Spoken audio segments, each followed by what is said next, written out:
In CI News this week, the two longest-serving MPs in the House of Commons urge their colleagues to reject Kim Leadbeater's assisted suicide proposals. Education Secretary Bridget Phillipson faces renewed calls to implement a new law ensuring universities protect free speech. And a neonatal intensive care unit in Hull is saving the lives of babies born at 22 weeks.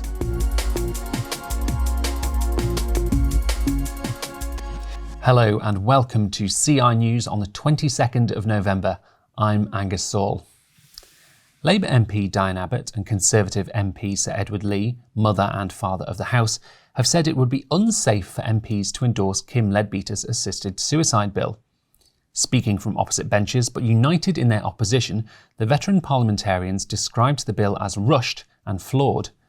With only 18 days for MPs to consider the details of the proposed change in the law, they warned that the parliamentary process has been lamentable and wholly unacceptable for a matter of such importance.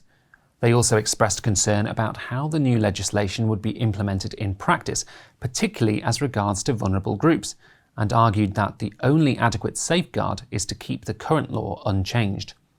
Last week, Health Secretary Wes Streeting stated if Parliament chooses to go ahead with assisted dying, it is making a choice that this is an area to prioritise for investment.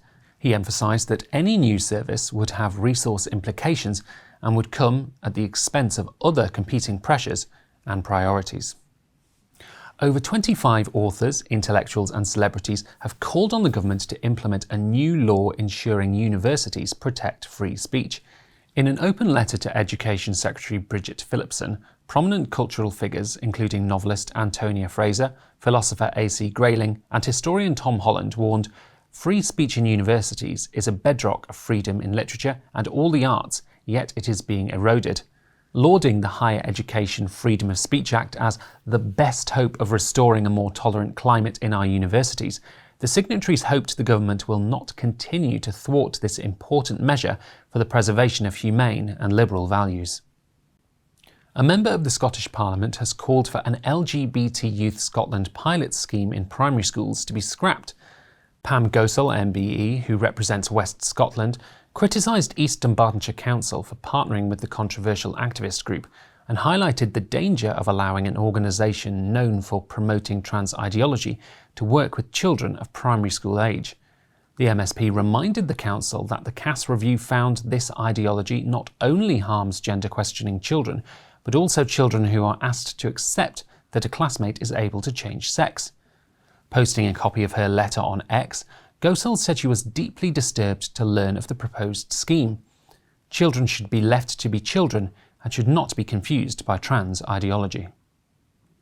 And finally, in the past 18 months, all 5 babies in Hull's neonatal intensive care unit born before 23 weeks have survived. Baby Mabel, born at 22 weeks and 5 days, has been discharged from the unit at Hull University Teaching Hospitals Trust and transferred to a hospital closer to home, though she has yet to reach her original due date. And Zachary, born at 22 weeks and 6 days, arrived weighing just 520 grams, scarcely the weight of half a bag of sugar. Now, after 2.5 months of care, Mum Lauren is hopeful he will be discharged soon.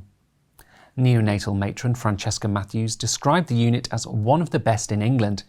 We have all the technology and equipment to be able to care for those babies, and our survival and success rate is incredibly high. Babies are going home. I think that's a really lovely thing for a family to see. To explore these stories and much more, visit our website christian.org.uk and be sure to subscribe and follow us across our social media channels. Thanks for watching and have a blessed weekend.